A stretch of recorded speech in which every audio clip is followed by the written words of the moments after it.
to ripen.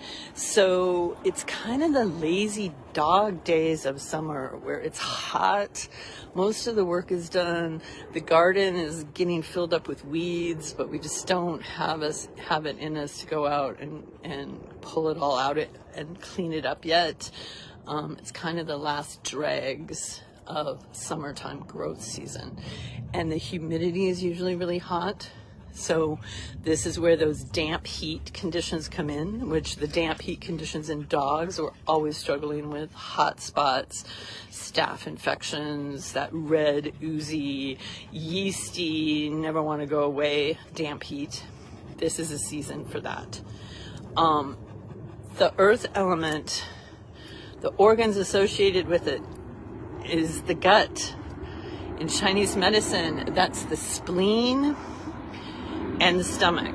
So the stomach is looked at as a cooking pot, and the spleen is the fire underneath that cooking pot. And the spleen doesn't like dampness. So the dampness actually inhibits the ability of the spleen to function well.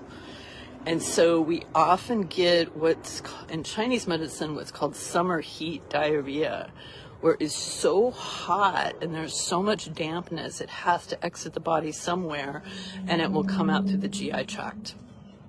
So one of the best things you can do is support the gut right now. Support the gut with plenty of probiotics. If your dog can handle fermented foods, I noticed within 2 days of eating mostly fermented foods, all my GI signs, I had even been getting some, had settled down. My stomach felt a lot better, and actually my energy went up. The fermentation will eat up the sugars and help. Now, some dogs are sensitive, are what's called histamine sensitive, and they don't do good on fermentation. But I still think if you work with them slowly but surely, they should be able to handle it. Sometimes going through a massive detox, but getting off all the sugars too. So we're looking at gut health. We're looking at just taking it easy and not pushing ourselves too much physically. One, because it's so damn hot, and the other, it's time to go inward.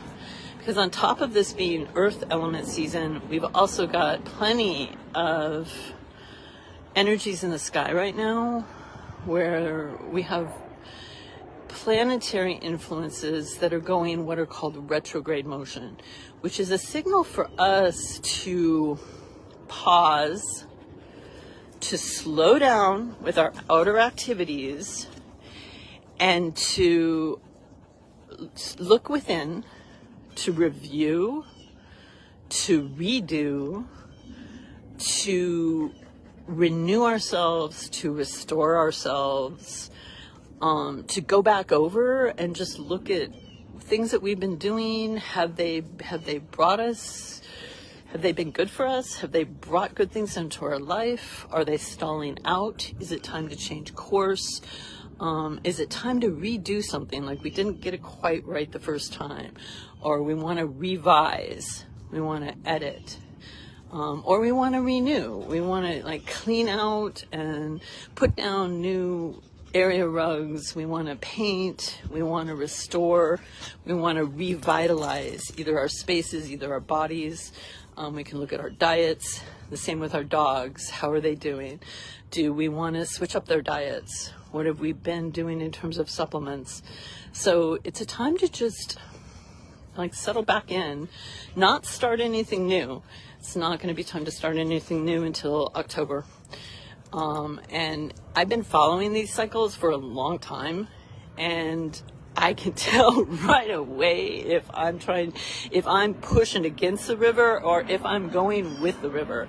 And I'll tell you, my life has been a whole lot easier going with the flow of the river than trying to push against it. So I honestly, before I even say yes to certain projects or yes to certain things, I will look at what the energies are going to be. And if they don't say, if I don't have a good feeling about it, I'm like, not this time, maybe next time.